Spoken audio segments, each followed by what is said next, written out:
Assalamu alaikum wa rahmatullahi wa barakatuh. This is a video in response to Zayn 606, the Shiite, who is speaking ill of the Sahaba, the great Sahabas like Abu Bakr, Umar, Uthman, and Ali. Um, you know, I want to ask him a few questions. But first, I want to remind him, and I'm sure he knows, that the Rasul Sallam said in authentic hadith, narrated in Tirmidhi, that he was leaving behind two things, the Quran and the Ahlul Bayt. And if you hold to them, you will never go astray. I'm sure he knows this narration. Okay, Ibn Abbas, may Allah be pleased with him, who was from the Ahlul Bayt, the Rasul Sallam made dua for Allah to give him knowledge of the deen, knowledge of the Quran, knowledge of the Sunnah, okay?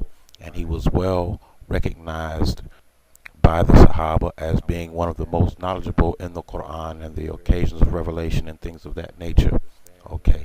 Now the same Ibn Abbas also narrates a hadith where the Rasul ﷺ made dua for Umar ibn al-Khattab, may Allah be pleased with him, to accept Islam, to come into Islam, to receive the guidance from Allah subhanahu wa ta'ala, okay? And in one of his videos, he said that if the Prophet ﷺ prayed for something, Allah had to give it to him. Well, the Prophet ﷺ prayed for Umar ibn al-Khattab to accept Islam, to receive the guidance. And this hadith, at least one of the narrations, the one that I've read, was related from who? Ibn Abbas, okay? Who was from what? The Ahlul Bayt. Also, the Rasul ﷺ said that if you were to choose an intimate friend from amongst the Ummah, it would be Abu Bakr as-Siddiq, also narrated by Ibn Abbas, okay? And I'm sure, so if you follow the Ahlul Bayt, which we know that Ibn Abbas was a part of the Ahlul Bayt, he has narrated a hadith where the Rasul ﷺ said that if you were to choose a close friend, a close intimate friend, it would be Abu Bakr as-Siddiq. And also he related a hadith where the Rasul ﷺ himself made dua for Umar ibn al-Khattab to accept Islam.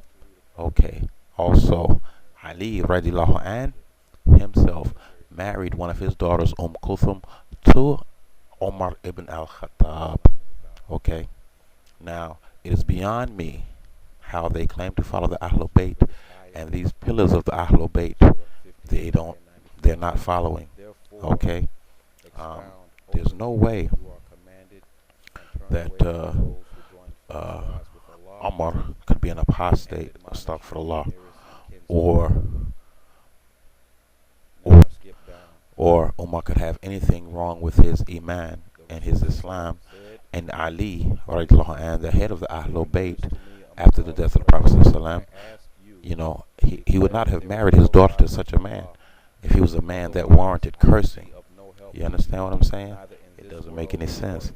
Okay, they think they have evidence to support their positions, but the overwhelming evidence is against them, and this is why the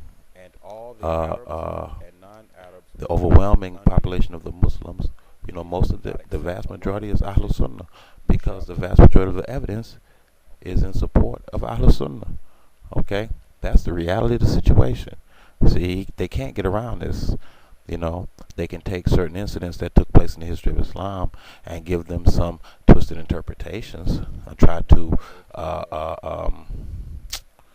they try to cast doubt on the motivations of the Muslims. Okay, but that's conjecture. What we know is that Ali radiallahu anh married one of his daughters to Umar, who was one of the best Muslims, and who married one of his daughters. Umar married one of his daughters to the Prophet ﷺ. So did Abu Bakr as-Siddiq. Okay, and also the Prophet ﷺ married two of his daughters to Uthman. Okay, so what can you say about Uthman?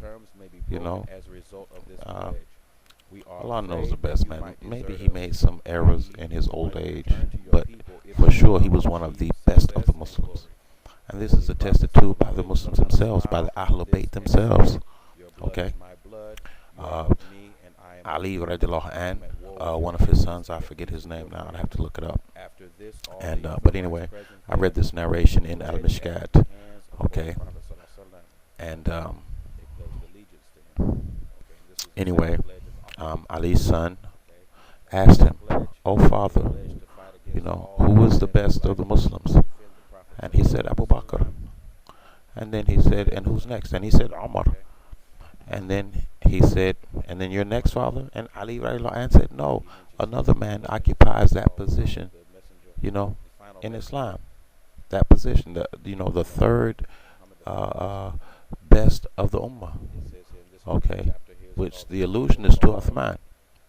But this was from the mouth of Ali radiallahu anhu himself to one of his sons. Okay, so they have no argument. The argument is weak. Okay, and the vast majority of the evidence is against them. Okay, and that's the reality of the situation. Um,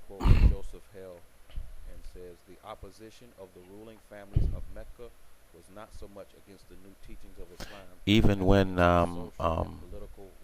Abdullah ibn Abbas went to go and discuss with the Khawarij on the behalf of Ali radiallahu anh, one of the arguments he made to the Khawarij was that Aisha was the mother of the believers. Okay, and that was the word. Those were the words out of Ibn Abbas's own mouth.